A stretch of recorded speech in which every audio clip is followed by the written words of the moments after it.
Le 31 mai dernier, le président Faustin Archange Touadéra s'était offert un bain de foule à Bangui pour appeler à voter oui au référendum constitutionnel. On pouvait y voir ses agents de sécurité russes le surveiller de près, comme pour toutes ses activités.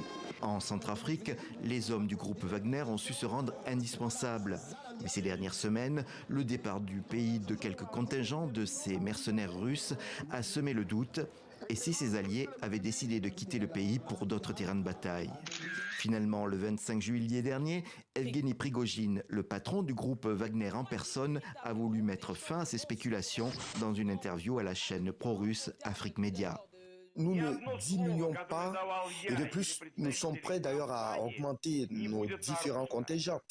Pour le moment, toutes les obligations sont remplies et le seront quoi qu'il arrive. Quant à la République centrafricaine, nous venons d'avoir une rotation prévue avant le référendum.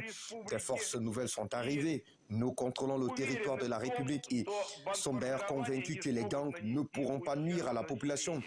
Alors que la campagne du référendum du 30 juillet battait son plein, les officiels du gouvernement ont adopté le même narratif pour justifier ces mouvements de troupes. Et on a vu, en photo, Dimitri Siti, une figure de Wagner dans le pays, accompagnant une équipe de campagne en province. Le groupe a revendiqué son implication dans le processus électoral. Entre-temps, en juin, Prigojine a marché sur Moscou à la tête de ses troupes Wagner, comme pour défier le pouvoir de Vladimir Poutine. L'épisode a rajouté au trouble en Centrafrique, mais la querelle semble avoir fait long feu et les ministres se veulent rassurants. Nous avons un accord de défense avec la Fédération de Russie. Et donc, c'est au travers de cet accord de défense que le gouvernement russe a sous-traité avec les paramilitaires qui sont chez nous. Et donc, au lendemain de cette petite dispute que je qualifie d'un simulacre entre M. Poutine et son frère Prigojine, le ministre des Affaires étrangères, M.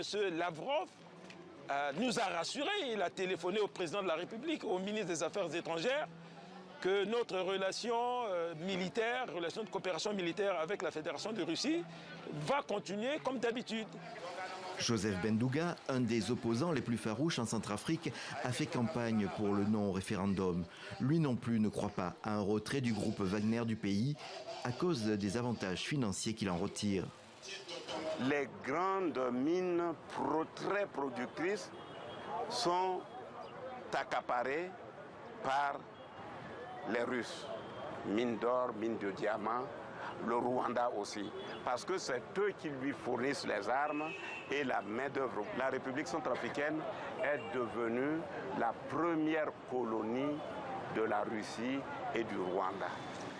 Le 30 juillet, les Centrafricains ont enfin pu voter oui ou non au projet de nouvelle constitution. Le scrutin s'est déroulé sans incident sécuritaire notable. En début de soirée, Alexandre Ivanov, qui parle au nom du groupe Wagner à Bangui, s'est félicité de la bonne tenue du scrutin et d'une participation très élevée.